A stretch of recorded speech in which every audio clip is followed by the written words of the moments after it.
Τζίμι. Ναι. Δώσ' με ένα ντο. Ντο.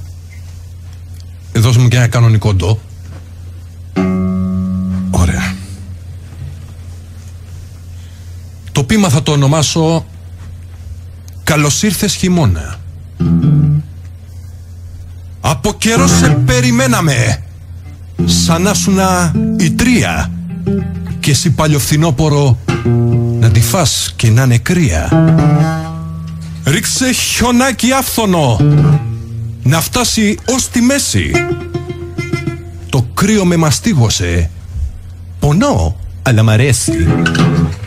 Χειμώνα κάτσε φρόνημα και κρύψε τα μπιστόλια. Είμαστε Έλληνες εμείς με γούνινα κασκόλια. Κάνει κρύο, κάνει σύφι, για το δόλιο το κοσίφι. Το τάιζα το πότιζα, μα εκείνο ήθελε κορνμπίφι. Ρίξτε στο τζάκι κούτσουρα και φλούδες πορτοκάλι. Βάλτε κορίτσια μάλινα και τρίχες στη μασχάλη. Πρώτη του μήνα σήμερα, του κρύου ήρθε η ώρα.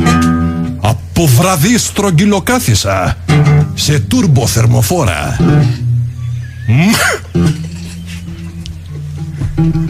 Μαλλιάρι βελέτσα σούπλεξα και παρδαλό σκουφάκι. Για ύπνο πέφτω από νωρίς με ηλεκτρικό σλιπάκι. Τακ, τικ-τακ, τικ-τακ. Στο τζάμι ένα πουλί χτυπάει. Μέχρι και το δικό μου τάπεξε και πια δεν κελάει.